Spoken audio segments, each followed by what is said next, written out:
అసెంబ్లీలో కేటీఆర్ మాట్లాడుతున్నారు, లైవ్ చూద్దాం. మీరు అన్ఎంప్లాయ్మెంట్ గురించి బాగా మాట్లాడినారు. అన్ఎంప్లాయ్మెంట్ ద్వారా వచ్చిన సూసైడ్స్లో ఇవాళ లోయెస్ట్ ఎక్కడ ఉంది అంటే అధ్యక్ష 2020 సంవత్సరంలో 23 మంది ఆత్మహత్య చేసుకున్నారు తెలంగాణలో, 23లో 28 మంది, 22లో 28 మంది, అదేవిధంగా ఇంకొకటి చూస్తే 6 మాత్రమే. అధ్యక్ష you said sir, I will conclude in 5 minutes sir, please give me 5 minutes. అధ్యక్ష అప్పుల విషయానికి వస్తే అధ్యక్ష ఆర్బీఐ చెప్పిన లెక్కలే ప్రామాణికం. ఆయన ఇంకోటి సార్ శ్వేతపత్రాలు అంటున్నారు అధ్యక్ష. నేనేమంటున్నా అధ్యక్ష, every year controller and auditor general మీకు ప్రతి సంవత్సరం బట్టి గారు ఉన్నారు, శ్రీధర్ అన్న ఉన్నారు ఇదే హౌస్లో, మీకు ఎవ్రీ ఇయర్ బడ్జెట్లో మీకు బ్రహ్మాండంగా ఇచ్చాము, ఎవ్రీ ఇయర్ ఆడిటెడ్ రిపోర్ట్స్ ఇచ్చాము. అవి కాదా శ్వేతపత్రాలు? కొత్త శ్వేతపత్రాలు ఎడికెళ్ళి వస్తే మీరు కొత్తగా ఏం కనిపెడతారు? ఇంకా నాకు తెలియక అడుగుతా అధ్యక్ష, డిస్కమ్ల రిపోర్ట్లు ఎవ్రీ ఇయర్ ఇచ్చాము, ప్రతి సంస్థ ప్రతి corporation report every year we have tabled year. కాదంటారా చెప్పండి, legislative affairs minister should tell us. అధ్యక్ష ఇది ఏది జరగనట్టు 9 ఏళ్ళు మేమంతా దాచిపెట్టినట్టు మీరేదో బయట పెడుతున్నట్టు వెలికి తీసి అధ్యక్ష మీరు అల్టిమేట్గా చేసేది ఏంటంటే కొండను దవి ఎలుకని పడతారు తప్ప ఏముండదు. అలా కొండను దవి ఎలుకని కూడా పట్టే ఉండదు, ఏమి జరగదు. Sir I'm strictly speaking on the subject. అధ్యక్ష నేను ఒక మాట సహనం ఉండాలా. ప్రతిపక్షాలు మాట్లాడితే ప్రజల తరపున మాట్లాడితే వినే ఓపిక సహనం ఉండాలా. మేము కూడా తక్కువ లేము, మేము 39 మంది ఉన్నాం, మొత్తంగా చూస్తే ప్రతిపక్షంలో 54 మంది ఉన్నాం, మీరు 65 మంది ఉన్నారు. కాబట్టి దయచేసి ఓపిక ఉండాలా, వినాలా. అధ్యక్ష మేము కేంద్రం గ్రాంట్ల మీద కూడా మేము ఆధారపడలేదు అధ్యక్ష, ఎందుకంటే వాళ్ళు ఎట్లా ఇవ్వరని తెలుసు. జిఎస్టీ పరిహారం కూడా అత్యంత తక్కువ తీసుకున్న రాష్ట్రం ఏదంటే తెలంగాణ. సొంత పన్నుల ఆదాయంలో number 2 in the country Telangana. Per capital expenditure highest in the country, capital expenditure highest in the country. Asset క్రియేషన్లో ఖర్చు పెట్టేది తెలంగాణ. ఆర్థిక వనరులను సమీకరించుకునే వెసులుబాటు ఉన్నప్పుడు తప్పకుండా వినియోగించుకోవాలి, వినియోగించుకోకపోతే తప్పవుతుంది. అధ్యక్ష నేను ఇంకొక మాట అంటున్నా, ప్రభుత్వ పెట్టుబడితో సార్ కంప్లీట్ చేయండి. కంక్లూడింగ్ సార్, అంత అసహనం ఎందుకు sir? You have to come to our rescue sir. Sir నేను సబ్జెక్ట్ మాట్లాడుతున్నాను సార్, నేనేం వేరే మాట్లాడుతున్నారు. మీకు ఇచ్చిన సమయం కూడా అయిపోతుంది సార్. ఎట్లా సార్, మేము 39 మంది ఉన్నాం, ఒక్కనే సభ్యుని మాట్లాడుతున్నాను, అందుకే మీకు చాలా సమయం ఇచ్చినాం. వాళ్ళ 5 మంత్రులు డిస్టర్బ్ చేశారు సార్. ఏం పద్ధతి సార్? ఆ డిస్టర్బెన్స్ సబ్జెక్ట్ కూడా కానీ కంప్లీట్ చేయండి సార్. మీ ఇష్టం సార్, కూర్చోమంటే కూర్చుంటాను సార్, మానేమంటే మానేస్తాం, వెళ్ళిపోమంటే వెళ్ళిపోతాం సార్ బయటికి. కంక్లూడ్ చేయండి. ఏం సార్ ఇది? కంప్లీట్ చేయండి sir. Investment into productive sector is not debt sir. అధ్యక్ష ఒక్క మాటలో చెప్పాలంటే ఏం క్రియేట్ చేశారు? అసెట్స్ ఏం క్రియేట్ చేశారు? అధ్యక్ష మీరు కూర్చున్న కొత్త సచివాలయం కట్టిందే కేసీఆర్ గారు, మీరు పేరు మార్చిన ప్రగతి భవన్ కట్టిందే కేసీఆర్ గారు, ప్రతి జిల్లాలో కొత్త జిల్లాలో కొలువు తీరిన కలెక్టరేట్లు కేసీఆర్ గారు కట్టిందే, కమాండ్ కంట్రోల్ సెంటర్లు కట్టింది, కేబుల్ బ్రిడ్జ్లు, కొత్త రోడ్లు, ఫ్లైఓవర్లు, అండర్ పాస్లు హైదరాబాద్లో మీరు తిరుగుతున్నాయి. ఇవన్నీ తరగని ఆస్తులు, మీకోసం రాష్ట్ర ప్రజల కోసం ఇచ్చిన ఆస్తులు. యాదాద్రి ఆలయం నుంచి మొదలు పెడితే అంబేద్కర్ సచివాలయం దాకా మొత్తం కట్టిందే కేసీఆర్ గారి ప్రభుత్వం. అదేవిధంగా అధ్యక్ష 33 జిల్లాలుంటే అధ్యక్ష ఉత్తమన్న నవ్వుతున్నారు అధ్యక్ష. వారు ఉన్నప్పుడు మంత్రిగా సూర్యాపేటలో మెడికల్ కాలేజ్ లేదు అధ్యక్ష, కానీ సూర్యాపేటలో మెడికల్ కాలేజ్ పెట్టింది ఎవరు అధ్యక్ష? కేసీఆర్ ప్రభుత్వం కాదా? నల్లగొండలో మెడికల్ కాలేజ్ పెట్టింది ఎవరు అధ్యక్ష? కేసీఆర్ ప్రభుత్వం కాదా? వికారాబాద్ జిల్లా చేసింది ఎవరు అధ్యక్ష? కేసీఆర్ ప్రభుత్వం కాదా? అధ్యక్ష ఇవన్నీ వాస్తవాలు, ప్రజలు వింటున్నారు. అధ్యక్ష మేము మిషన్ భగీరథ అనే కార్యక్రమం తీసుకున్నాం, ఇంటింటికి నీళ్ళు ఇచ్చాం, దానికోసం అప్పు చేశాం. అది తప్పంటారా? భవిష్యత్తు మీద పెట్టుబడి అంటారా? కరువును శాశ్వతంగా తరిమి కొట్టే కాళేశ్వరం ప్రాజెక్టు కట్టాం, పాలమూరు రంగారెడ్డి ఎత్తిపోతల పథకం కట్టాం, దానికోసం అప్పు చేశాం, రాష్ట్ర ప్రజల కోసం చేసినాం. అది అప్ప పెట్టుబడా? ప్రజలు ఆలోచించాలా. కొత్తగా మెడికల్ కాలేజీలు, కొత్తగా హాస్పిటళ్ళు, అదేవిధంగా జిల్లాలలో హైదరాబాద్లో టిమ్స్, ఇవన్నీ కట్టాం. ఇవి అప్పు చేసి కడితే ప్రజలకు శాశ్వత ఇన్ఫ్రాస్ట్రక్చర్ క్రియేట్ చేస్తే అది తప్ప మంచిదా? ప్రజలు ఆలోచించాలి. 24 గంటల కరెంట్ ఇవ్వడానికి, కరెంటు వెలుగుల కోసం వెలుగు జిలుగులో తెలంగాణ ఉండాలని చెప్పి విద్యుత్ ఉత్పత్తి కేంద్రాలు కట్టాం, దానికి అప్పు చేశాం, క్యాపిటల్ ఎక్స్పెండిచర్ మీద పెట్టాం చెప్ప ఇంకోటి చేయలేదు అధ్యక్ష. ఇంకొక మాట, ఎందుకంటే వారు అక్కడ ఉన్నారు, కేంద్రంలో కూడా వాళ్ళకి పార్లమెంట్ సభ్యులు ఉన్నారు అధ్యక్ష. కేంద్ర ప్రభుత్వం మాత్రం చాలా దుర్మార్గంగా వ్యవహరిస్తుంది. We will also work with you, మేము will come to your rescue, మీతో కలిసి పనిచేస్తాం. కేంద్రంలో ఉండే బీజేపీ ప్రభుత్వం ఈరోజు తన అప్పులు నియంత్రించుకోవడం చేతగాక వారికి అనుకూలంగా మాట్లాడుతున్నా సార్. అదన్న వినండి సార్, కంక్లూడ్ చేస్తున్నా సార్, వారికి అనుకూలంగానే మాట్లాడుతున్నా. అరే కేంద్రం వాళ్ళ మీద కత్తి కడుతుంది, వాళ్ళకి ఇబ్బంది అవుతుందని చెప్తున్నా సార్. నేనేమంటున్నా sir, we'll come to their rescue sir. But అన్న మీకోసమే చెప్తున్నా, మీకు ఇంకా తెలియదు ఆ విషయం. అధ్యక్ష కొత్తగా వచ్చిన సభ్యులు కొంతమంది తొందరపాటులో ఉన్నారు అధ్యక్ష. ఇంకా చెప్పాలంటే ఇంకా చాలా ఉంది అధ్యక్ష, కానీ నేను 2-3 విషయాలు చెప్పి ముగిస్తాను అధ్యక్ష. హెల్త్ గురించి మాట్లాడారు. ఎవరి హయాంలో అధ్యక్ష? నేను బోను బిడ్డో సర్కారు దవాఖానకని పాటలు రాసింది మీ హయాంలో కదా. ఇవాళ తెలంగాణ ప్రభుత్వం వచ్చిన తర్వాత ఎక్కడి నుంచి ఎక్కడికి వచ్చినాం అధ్యక్ష? 10 ఏళ్లలో ఏమేం చేసినాం అధ్యక్ష? తలసరి ఆరోగ్య బడ్జెట్ ఆనాడు 925 కోట్లుంటే మేము దాన్ని 3,532 కోట్లు చేసినాం. ఆసుపత్రి పడకలు ఆనాడు 17,000 ఉంటే మా ప్రభుత్వం వచ్చిన తర్వాత 34,000 చేసినాం. ఆక్సిజన్ పడకలు 1,400 ఉంటే మొత్తం 100% బెడ్స్కి 34,000 బెడ్స్కి పూర్తి స్థాయిలో ఆక్సిజన్ అందజేసినాం. మొత్తం ఆనాడు 2014 వరకు మెడికల్ కాలేజీలు ఉన్నాయే 5 అధ్యక్ష, 5 గవర్నమెంట్ సెక్టర్లో. ఈరోజు అధ్యక్ష మొత్తం 33 జిల్లాల్లో 33 మెడికల్ కళాశాలలు ఇచ్చిన ఘనత కేసీఆర్ గారి ప్రభుత్వం అందా కాదా? ఒక్కసారి గుండె మీద చేసుకుని ఆలోచించాలి అధ్యక్ష. నర్సింగ్ కళాశాలలు అధ్యక్ష 5 ఉండేది, ఈరోజు 26 అయినాయి. MBBS seat, I'm only speaking subject sir. Subject కానీ అమరావు గారు చాలా సమయం sir, I'm purely speaking subject. ఇంత అసహనం ఎందుకు సార్? కంప్లీట్ చేయండి sir. I'm concluding sir. I'm concluding. 1 minute I'm concluding sir. I'm concluding. Please. MBBS సీట్లు 2,850 ఉండేది. ఇక్కడ సభలో 15-16 మంది డాక్టర్లు ఉన్నారు సార్. అదేవిధంగా 8,515కు తీసుకొని పోయినాం. పోస్ట్ గ్రాడ్యుయేట్ సీట్లు 1,183 ఉండే 2,890 చేర్చినాం. అదేవిధంగా ప్రభుత్వ ఎంబీబీఎస్ సీట్లు 850 ఉంటే 3,690 సీట్లకు చేర్చుకొని పోయినాం. దానివల్ల ఎస్సీల్లో, ఎస్టీల్లో, బీసీల్లో, మైనారిటీలో ఉన్న పిల్లలకి ఇవాళ ప్రభుత్వ మెడికల్ కళాశాలల్లో అడ్మిషన్లు దొరికే పరిస్థితి. అధ్యక్ష, నీతి ఆయోగ్ హెల్త్ ఇండెక్స్లో మీరు మాకు వదిలిపెట్టిపోయినాడు తెలంగాణ ర్యాంకు 11వ స్థానం. మరి ఈరోజు Telangana is rank number 3 in the country after Kerala and Tamil Nadu. ఇది వాస్తవమా కాదా? నీతి ఆయోగ్ రిపోర్ట్ తెప్పించుకొని కంక్లూడింగ్ సార్. Concluding sir. అధ్యక్ష, వీళ్ళున్నాడు కంక్లూడ్ చేస్తున్నాను సార్. డయాలసిస్ పేషెంట్లకు ఆనాడు వీళ్ళు ఎన్నడూ పెన్షన్ ఇవ్వలేదు, ఎన్నడూ పట్టించుకోలేదు, ట్రీట్మెంట్ కూడా ఇవ్వలేదు.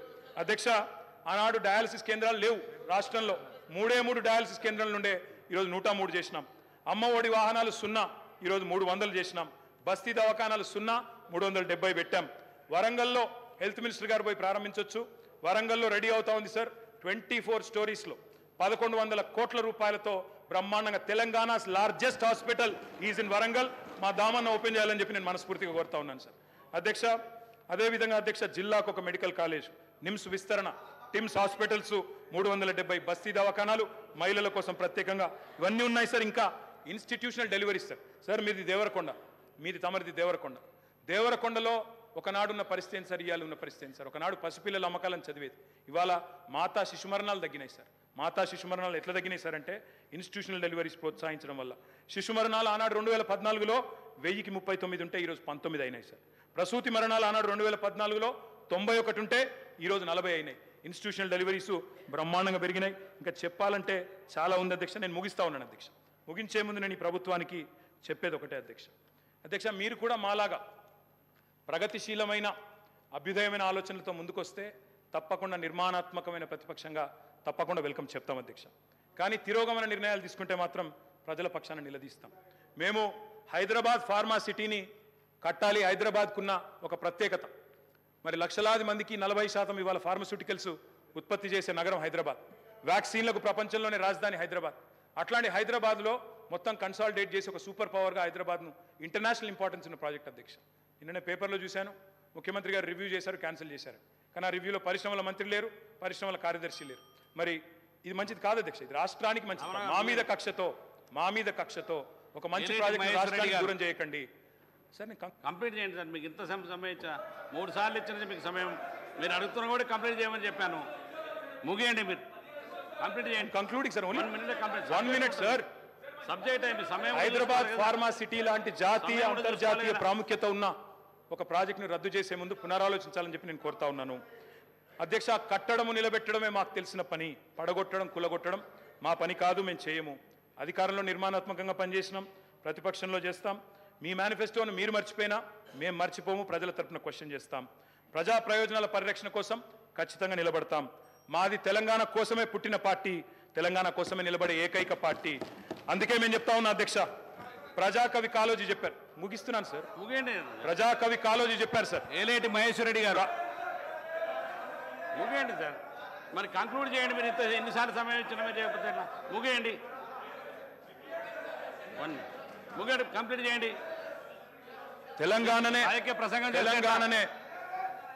తెలంగాణనే ఆశగా, శ్వాసగా, తెలంగాణ ప్రజల ప్రయోజనాలే పరమావిధిగా ప్రతిక్షణం పరితపించే పార్టీ మాది.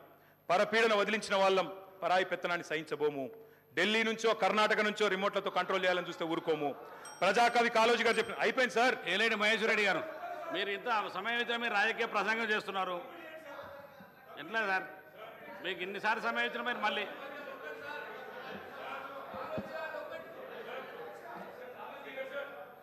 మహేశ్వర రెడ్డి గారు కానివ్వండి.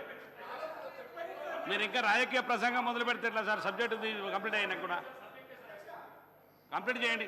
1 మినిట్ 1 మినిట్ కంప్లీట్. అధ్యక్ష, వారు ఉటంకించారు దాశరథి గారిని. నేను ప్రజాకవి కాళోజీ గారు చెప్పిన మాట చెప్తా ఉన్నాను సార్. ఇది లాస్ట్ పారాగ్రాఫ్ సార్, వదిలేస్తాను సార్. తర్వాత మీరు వారికి అవకాశం ఇవ్వండి, నో ప్రాబ్లం. ప్రజాకవి కాళోజీ గారు చెప్పినారు సార్, ప్రాంతేతరుడు ద్రోహం చేస్తే మోసం చేస్తే ప్రాంతం పొలిమేరల వరకు తరిమి కొడతాం, ప్రాంతం వాడు మోసం చేస్తే ప్రాంతం లోపలే పాత పెడతాం. ఇదే కమిట్మెంట్తో పనిచేస్తాం. జై తెలంగాణ, జై కేసీఆర్. మహేశ్వర రెడ్డి గారు,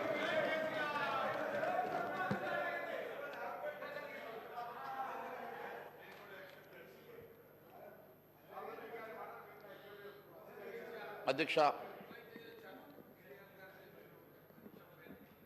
ఈరోజు ముందుగా కూర్చున్న సభ్యుడు సభాపతి గారికి శుభాకాంక్షలు తెలిపేటువంటి అవకాశం మనం మాకు కలగలేదు.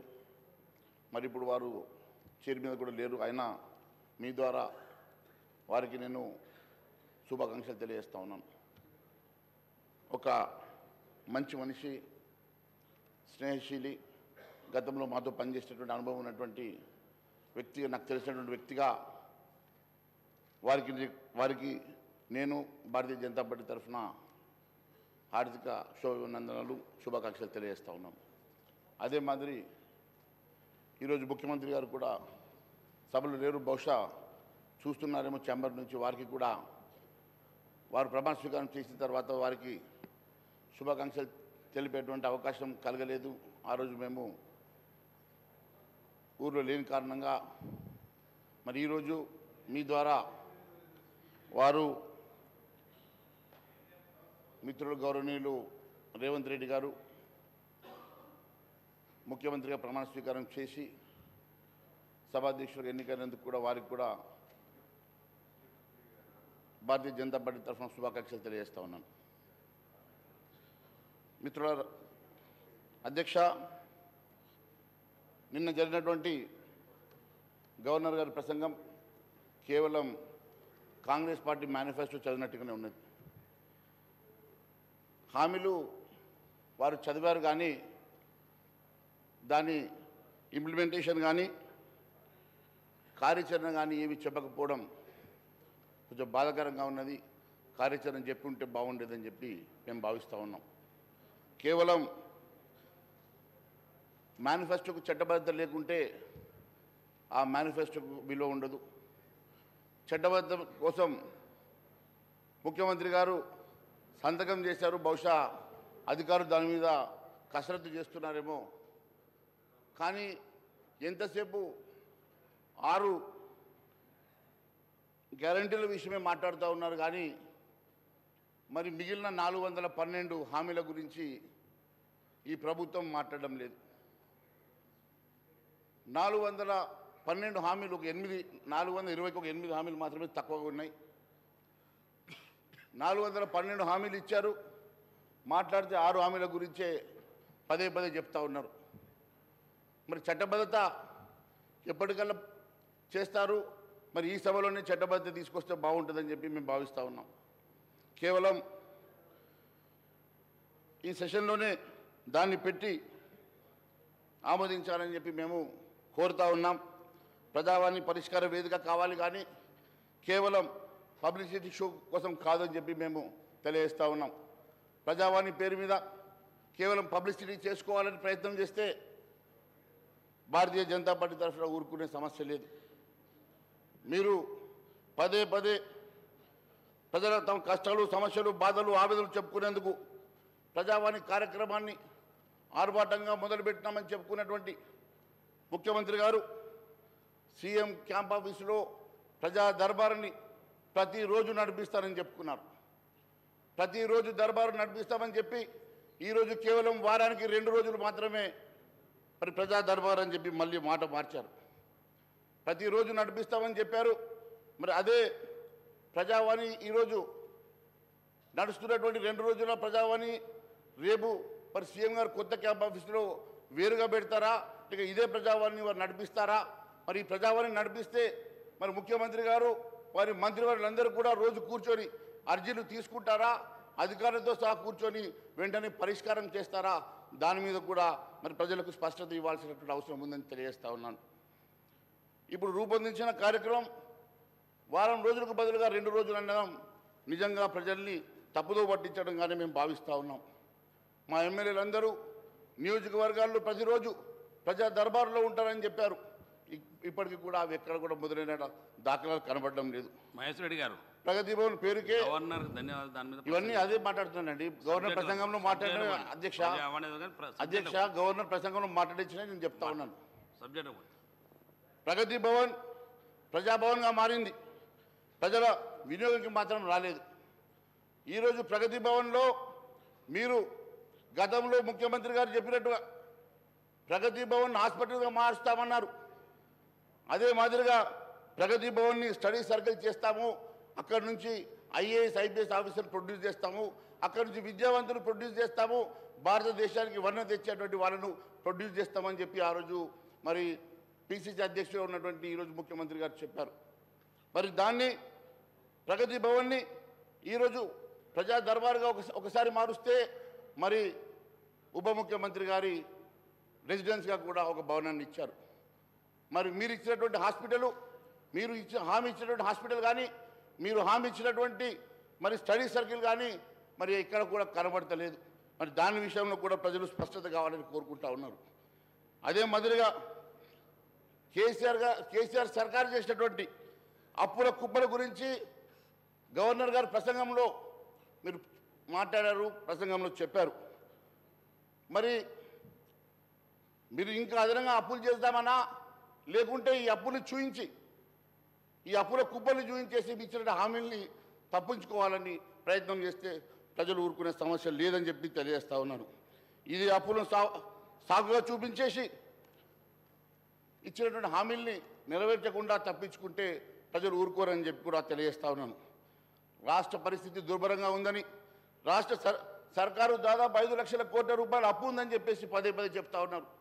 రాష్ట్ర పరిస్థితి దయనీయంగా ఉన్న సంగతి, అప్పుల సంగతి ప్రజలకు మనందరికీ తెలిసిన సంగతి.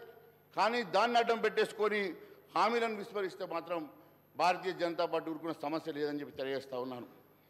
కాంగ్రెస్ వన్నీ అవి కానీ హామీలు ఎన్నో ఉచిత హామీలు ఇచ్చి ఎన్నో భారీ హామీలు ఇచ్చినా కూడా కాంగ్రెస్ పార్టీకి వచ్చింది కేవలం పోటాపోటీ మెజార్టీ మాత్రమే. మ్యాజిక్ ఫిగర్కి కేవలం 4 మాత్రమే ఎక్కువగా వచ్చాయి. ఇన్ని రకాలుగా హామీలు ఇచ్చినా ప్రజలు మాత్రం వారికి పెద్ద పట్టం కట్టలేదు. కేవలం మ్యాజిక్ ఫిగర్కి దగ్గరలోనే మాత్రం ఇచ్చారు. అంటే ఖచ్చితంగా వీరందరూ కూడా ఇచ్చిన హామీలను స్వయంగా పిసిసి అధ్యక్షుడు రేవంత్ రెడ్డి గారు కూడా ఒక స్థానంలో ఓడిపోయారంటే గతంలో ఎన్నడూ కూడా ముఖ్యమంత్రి ఓడిపోయి ముఖ్యమంత్రి అయినటువంటి సందర్భాలు గతంలో ఈ రాష్ట్రంలో లేవు. ప్రజలు ఒకవైపు పట్టం కడుతూనే మరోవైపు వాద పెట్టారు. కాబట్టి గమనించాల్సిందిగా నేను కోరుతా ఉన్నాను. రేవంత్ రెడ్డి గారు నిజంగా అదృష్టవంతుడు. ఒక స్థానంలో ఓడిపోయినా కూడా ఈరోజు ముఖ్యమంత్రి అయ్యాడు కాబట్టి ఖచ్చితంగా వారు ఇచ్చినటువంటి హామీలు నెరవేరుస్తారన్న మాకు విశ్వాసం కొంతవరకు ఉన్నది. ఈరోజు పాలన అనుభవం ముఖ్యమంత్రి గారికి లేకపోయినా వారి మంత్రివర్యులు చాలామంది సీనియర్లు ఉన్నారు. సీనియర్ మంత్రివర్యుల తప్పకుండా వారి సలహాలు సూచనలు తీసుకుంటారని నేను భావిస్తూ ఉన్నాను. వారికి అనుభవం లేకపోయినా ఎంతోమంది సీనియర్ మంత్రులందరూ కూడా వారికి అండగా ఉంటారు కాబట్టి వారి సూచనలు సలహాలు తీసుకొని ముందుకెళ్తారని చెప్పి మేము భావిస్తూ ఉన్నాం. వారు ఐపీఎస్ ఆఫీసర్ కాదు, లేక వారి మంత్రులు కానిస్టేబుల్ హోంగార్డులు కాదు. మహేశ్వర రెడ్డి గారు వాళ్ళందరూ కూడా మీరు సబ్జెక్ట్ సార్ నేను మాట్లాడేది సార్ వారు చెప్పిన మాటలు సార్ నేను డీవియేషన్ చేయడం లేదు. లేలే మీరు ముఖ్యమంత్రి గారి గురించి సార్ నేను డీవియేషన్ చేయడం లేదు సార్. మీరు సబ్జెక్ట్ మాట్లాడండి. నేను సబ్జెక్టే మాట్లాడండి. మీరు మరి సబ్జెక్ట్ ఈరోజు ముఖ్యమంత్రి గారు అందరి సలహాలు సూచనలు తీసుకొని వారు ఈ రాష్ట్రాన్ని ముందుకు తీసుకెళ్తారని చెప్పి మేము భావిస్తూ ఉన్నాం. ఖచ్చితంగా గతంలో ఉన్నటువంటి దూకుడు తగ్గించుకొని వారి యొక్క సమయస్ఫూర్తితో ఈ రాష్ట్రాన్ని ముందుకు నడిపించి ఈ రాష్ట్రాన్ని కాపాడుతారని చెప్పి విశ్వాసాన్ని మేము వ్యక్తపరుస్తూ ఉన్నాం. కొత్త అప్పుల ద్వారా ఈ రాష్ట్రంలో పన్నుల భారాన్ని పెంచొద్దని పన్నులు పెంచకుండానే హామీలు నెరవేర్చాలని చెప్పేసి మేము కోరుతా ఉన్నాం. దాదాపు 42 పేజీల 412 హామీలు నెరవేర్చడానికి ఖచ్చితంగా మీరు ముందుకు రావాలని మేము ఖచ్చితంగా భారతీయ జనతా పార్టీ కన్స్ట్రక్టివ్గా మీరు ఇచ్చేటువంటి మంచి పనులకు మేము మీ వెంట ఉంటాం, లేని పక్షంలో నిలదీస్తామని చెప్పి కూడా సభాముఖంగా తెలియజేస్తా ఉన్నాం. అధ్యక్ష, ఆర్థిక పరిస్థితి పైన శ్వేతపత్రాలు ఇవ్వాల్సిందిగా కోరుతా ఉన్నాం. ఇందులో కాంగ్రెస్ కొత్తగా ప్రవేశపెట్టినటువంటి స్కీమ్స్కి అవసరమైనటువంటి నిధులు ఎన్ని అవసరం ఉంటాయో అవి చెప్పాల్సిందిగా శ్వేతపత్రం ఇవ్వాల్సిందిగా కోరుతా ఉన్నాం. కాంగ్రెస్ పార్టీ ఇచ్చిన హామీలు నెరవేర్చడానికి మరి కావాల్సినటువంటి నిధులు ఎంత కావాలా, దానికి కావాల్సినటువంటి అవసరాలకు ఏ రకంగా సమకూరుస్తారో మరి ప్రజలకు సభకు తెలియజేయాల్సిన అవసరం ఉందని తెలియజేస్తా ఉన్నాను. కాంగ్రెస్ హామీలు ఎంత మేరకు నిధులు అవసరం ఉందో, ఏ మార్గాల ద్వారా నిధులు తీసుకొస్తారో, ఏ రకంగా మరి అవన్నీ అంశాలు మేము బడ్జెట్ సమావేశంలో ఖచ్చితంగా మాట్లాడతాం. ఇప్పుడు మొన్ననే ప్రభుత్వం ఏర్పాటైంది, కనీసం 100 రోజులను సమయం ఇవ్వాల్సిందిగా మేము ఇవ్వాలని చెప్పి మేము ఈరోజు ఈ నిర్ణయం తీసుకొని మరి ఈ అంశంలో లోతుగా వెళ్లకుండా రేపు బడ్జెట్ సమావేశంలో ఈ అంశాలు మేము మాట్లాడతాం. ఇప్పుడు కనీసం 100 రోజులన్నా వారికి సమయం ఇచ్చిన తర్వాతనే మాట్లాడిన అంశం మీద ఈరోజు మేము ఆ విషయాలు లోతుగా వెళ్ళడం లేదు.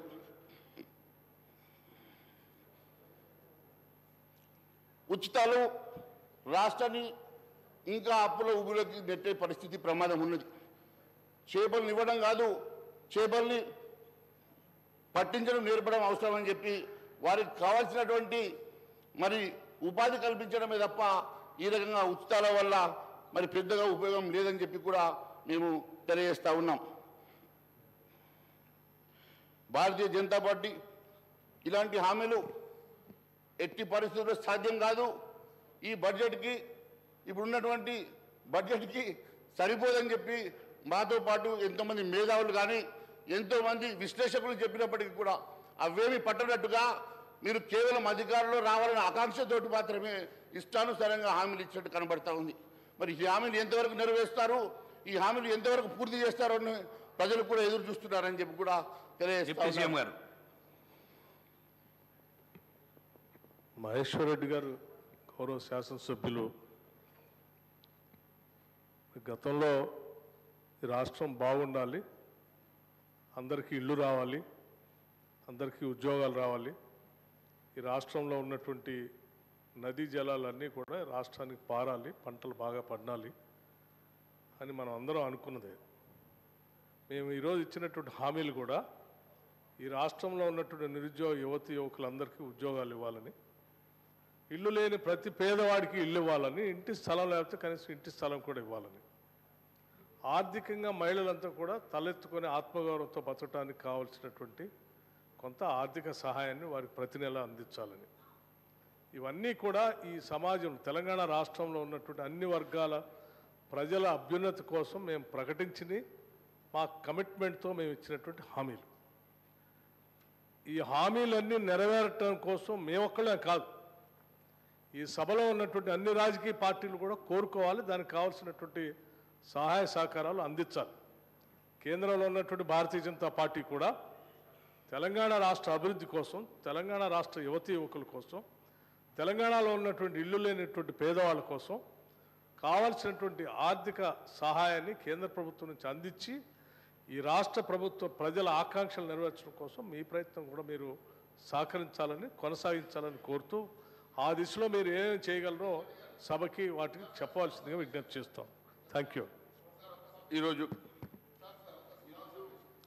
నాగేంద్ర గారు మీ వారి సబ్జెక్టు వారు మాట్లాడుతున్నారు, మీరు మధ్యాహ్నం వచ్చేసరిలా మీరు కూర్చోండి, తర్వాత మాట్లాడుతున్నారు. కానీ నాగేంద్ర గారు కూర్చోండి, తర్వాత మీరు తర్వాత మీకు సమయం వచ్చినప్పుడు మాట్లాడుతారు, కూర్చోండి. మీకు అవకాశం వచ్చినప్పుడు మాట్లాడుతారు, కూర్చోండి.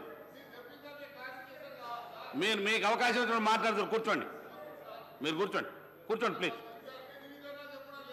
కూర్చోండి మహేశ్వరి గారు మీరు కంటిన్యూ చేయండి. మీరు కూర్చోండి.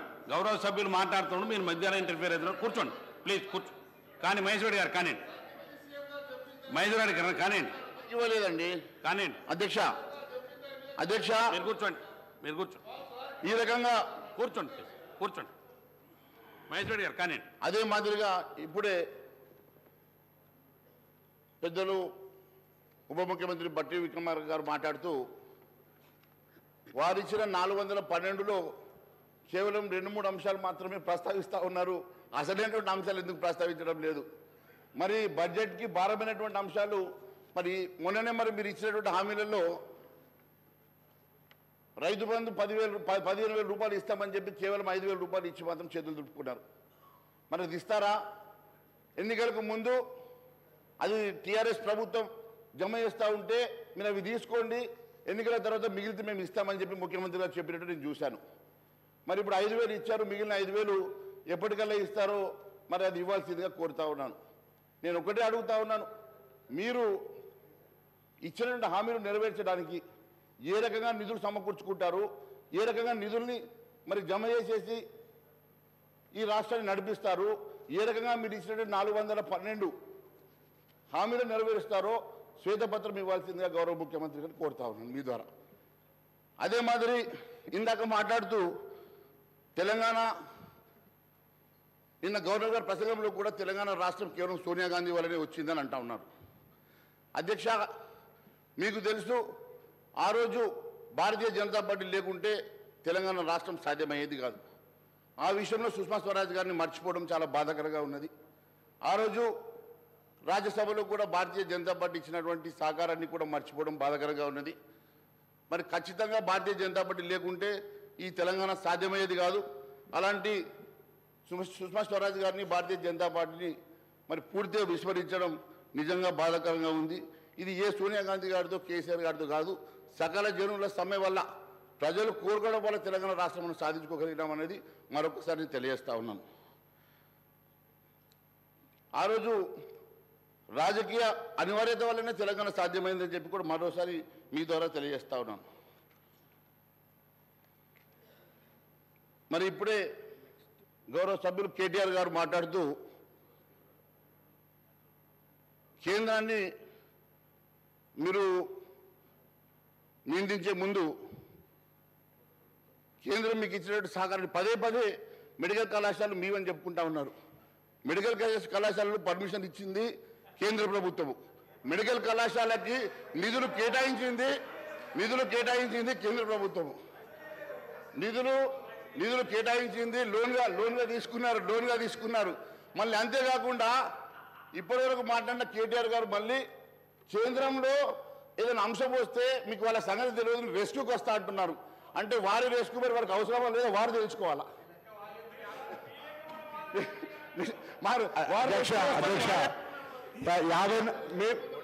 అధ్యక్ష మేము 65 మంది ఉన్నాం, మేము 54 మంది ఉన్నాం, వాళ్ళని కూడా కలుపుకొని చెప్తారు గౌరవ ప్రతిపక్ష నాయకులు. దాని తర్వాత మా గౌరవ బీజేపీ శాసనసభ్యులు అడుగుతా ఉన్నారు సుష్మా స్వరాజ్ గారి గురించి. ఓకే, కానీ దాని తదుపరి నరేంద్ర మోడీ గారు అనేక సందర్భాలు మాట్లాడారు. టీఆర్ఎస్ మౌనంగా ఉంటుంది. భారతీయ జనతా పార్టీ తరఫున ఉన్న ప్రధానమంత్రి తెలంగాణ సమాజాన్ని అవమానపరిచే విధంగా తలుపులేసి దొంగతనంగా తెచ్చుకున్నారన్నటువంటి మాట కూడా మీ ప్రధానమంత్రి గారు మాట్లాడారు. వారికి తెచ్చే జవాబు చెప్పాల్సిన అవసరం ఉంది. అలా దానికి పార్లమెంట్ సభ్యులుగా తెలంగాణలో ఉన్నటువంటి శాసనసభ్యులుగా అసలు మేము బీజేపీ చెప్పుకోవడానికి సిగ్గనిపించాలి. తెలంగాణ తల్లిని చంపి బిడ్డను తెచ్చుకున్నారని చెప్పిండు. భారతీయ జనతా పార్టీ తెలంగాణను అవమానపరచడం ఇంకెవరు కూడా అవమానపరచలే. అటువంటి పార్టీ అలా మళ్ళీ ఈ మాటలు చెప్తే ఎట్లా అధ్యక్ష? చూడండి, మంత్రి సబ్జెక్ట్ మాట్లాడండి. అరే వారు సమాధానం చెప్పాలన్నా వద్దా అధ్యక్ష? వారు మాట్లాడిన సమాధానం చెప్పాలన్నా వద్దా? వారు ఇంత ఘోరంగా మాట్లాడుతూ ఉన్నారు. ఆ రోజు నిజంగా కూడా భారతీయ జనతా పార్టీ లేకుంటే ఈరోజు తెలంగాణ రాష్ట్రం సాధ్యమయ్యేదా? తెలంగాణ రాష్ట్రం సాధ్యమైన తర్వాత ఆ రోజు ఇచ్చిన సందర్భాన్ని గుర్తు చేసి ఉండొచ్చు. ఇచ్చిన సందర్భం తలుపులు పెట్టి మీరు ఇచ్చినారా, ఎట్లా ఇచ్చినారంటే ఆ రోజు అన్ని పార్టీల వాళ్ళు మీకు సపోర్ట్ చేయడం వల్ల తెలంగాణ రాష్ట్రం వచ్చిన సంగతి మాత్రమే గుర్తు చేస్తా ఉన్నాను. మరి వీరేమో వారు రెస్క్యూకి వస్తా అంటే మరి వారి ఇద్దరి మధ్యలో ఇబ్బందులు ఏమున్నదో తెలియదు. దాని మీద స్పందించడానికి మీరు ముందుకు రావడం లేదు. కానీ ఈ అంశంలో మీరు ఎందుకు వస్తా ఉన్నారు? మీరు మా సభ్యులు అంటలేము, మీరు గౌరవ ప్రతిపక్షమని చెప్తాను అధ్యక్ష. 54 అని వారు చెప్తా ఉన్నారు. బీజేపీ, ఎంఐఎం, టీఆర్ఎస్ అని మేము ఆరోపించినట్టుగానే వాళ్ళు కలుపుకోరు. 54 అని వారు చెప్తారు. అన్నయ్య బోల్లేదు సార్. మహేష్ రెడ్డి గారు మీరు సబ్జెక్ట్ ఎగిరితే సబ్జెక్ట్ మాట్లాడండి. వారు కేటీఆర్ గారు చెప్పింది కేవలం మేము 39 మంది ఉన్నామని మాత్రమే చెప్పారు.